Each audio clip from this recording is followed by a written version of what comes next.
इथं मी अर्धा किलो हळद स्वच्छ धुवून सालं काढून बारीक चिरून घेतलेली आहे। अर्धी वाटी मोहरी छान भाजून घ्यायची आहे। 1 चमचा मेथ्या थोड्याशा तेलावर खमंग भाजून घ्यायच्या आहेत।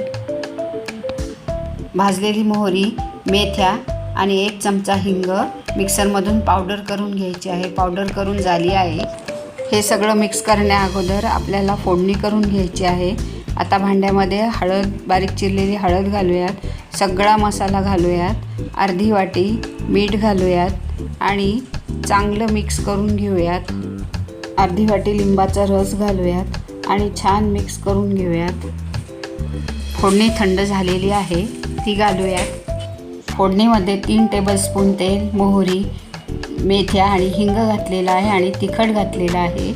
लोणचं छान मिक्स करून घेऊयात आणि स्वच्छ काचेच्या बरणीत भरून ठेवूयात। आवडलं तर प्लीज एक लाईक करा।